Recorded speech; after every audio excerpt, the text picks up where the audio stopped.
it does work with Dave's songs. You know, I don't think that, you know, if we did a blind trial, people would be able to pick them out easily. You know, I think they do fit in because, you know, we all work on them in the studio, and the songs come out with a certain sound anyway, and I think they just sound part of the picture. Martin, like, from the moment we started working on something that I'd put forward, he was really involved and wanted to make it better. It wasn't like, oh, you know, let's get this out of the way. It was kind of, it was really Mark showing up and being part of that process. He's given Dave much more confidence in the studio. He's much more knowledgeable because he's done his own solo albums, and I think he feels part of the band a lot more now. I'm just learning here, you know, and it's great. It feels really exciting because it is something that I feel like I've got a long way to go with. Come back and come back to me. I'll be waiting patiently.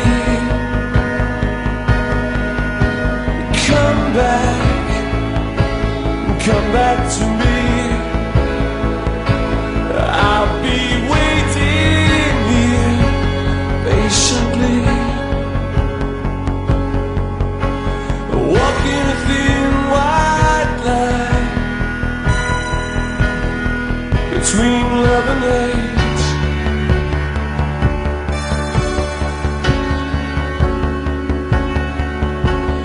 Wasting all of my time. I'm in another world. I'm in another place. I could use a little company. A little kindness can go a long way. Day's work and life at Depeche Mode is roll in around 11 o'clock in the morning, play table football, have a cup of coffee, have a chat about what they're going to do with the day, go and have lunch, come back from lunch, have a game of table football, twiddle around with a few sounds, have a meeting about where they're going to go for dinner, have dinner, come back, too full, have a game of table football, we'll go back to the hotel, and then the others just carry on working. Okay, bye.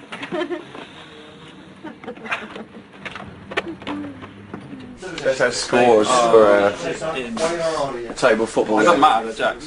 Birds of Paradise, Bop. The Almighty, which is Mark and Luke. Birds of Paradise are Ben and I. And then we have the Y-Fronts. Otherwise, aka Yowser.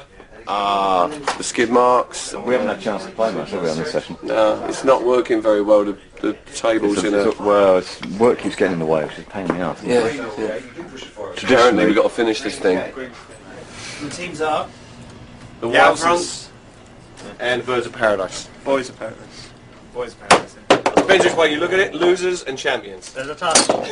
Oh no!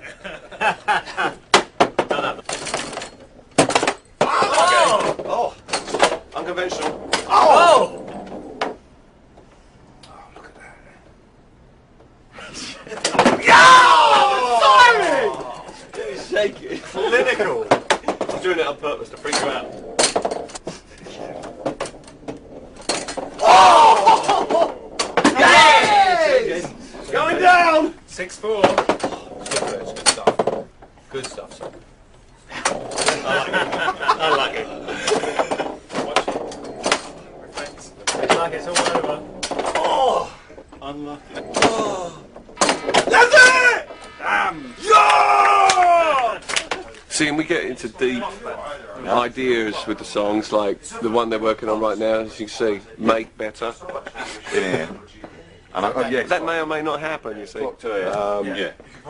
My favourite title there is Das Toast Up. Yeah, which is something that happens when you're playing table football. It's sometimes the player will get the ball caught between his feet and the table, and it's known as the toe stub. Like, when it doesn't go anywhere, would be very painful. Yeah, that's actually a little collaboration between Martin and myself. Could you imagine actually working with him as a songwriter, or do you feel that's kind of not really the way you prefer to work. It's funny you should say that, but there is actually one track that probably won't make the album, but maybe an extra track on the first single and probably be on like the full extended box set or whatever, that was originally an instrumental that I wrote, and Dave liked it so much that he put some lyrics to it. I took the risk. I got it, and I went back to my room after in Santa Barbara, and went back to him, and I suddenly was firing on these ideas and this melody and some words actually coming in my head.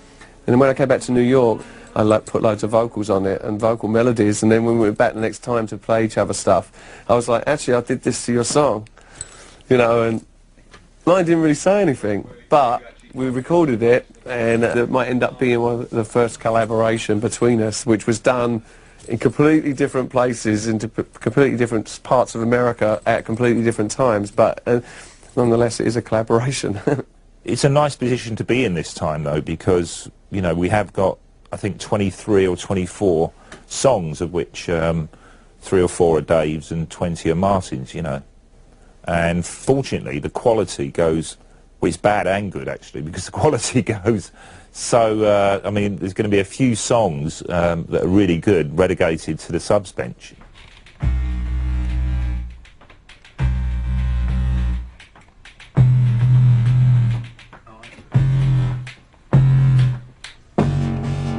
It's not doing the detune, is it? Yeah, but I don't think Yeah, I just wanted to get a punch on them. What is this huge black box? it's very special actually. It's a triple R. So for synth nerds, it's you know, quite an incredible unit. Legendary device, yeah. West Side, November the 1st. Setting up, MIDI, lots of MIDI. MIDI. It did belong to various prog bands before Martin got hold of it. But yeah, it's Martin's, yeah. Most of this stuff is Martin's. Ben's got his own art there. That's just a single one. Oh, I see. Okay, yeah, it does look similar. Yeah. Mine's better. Ben's one's better. There's only one of them. Yeah. Yeah. One's got a spring in it. Yeah. It's very cool. Let's do that with Occasionally you have to flick them to get them to work. It's good to have a fresh team, which straight away changes the dynamic. Since the last Depeche record, I've got a new engineer, Ferg Peterkin, who's worked with me for a couple of years. He's a very capable engineer, very good. He can program as well, and that's a very easygoing chap, technically able. And then we've got Luke Smith, who I've worked with on and off for a couple of years, who's a great guitarist and is a programmer to a great depth. We also decided to change the technical way we were going to work. On the last record, we did it all sort of sound by sound, one thing at a time, in a fairly old-fashioned way. And on this record, we went for a more modern approach. We're basically in a big room surrounded by toys, and any one of them you can get up and get running and then plug into something else and put it round there and feed it all back around everything else. You build this big sort of impossible machine where it all kind of gets to the point where it all locks together, everything plays in time, and theoretically you just hit go and it all goes. And so from a sort of technical point of view, we changed the way we worked quite a bit.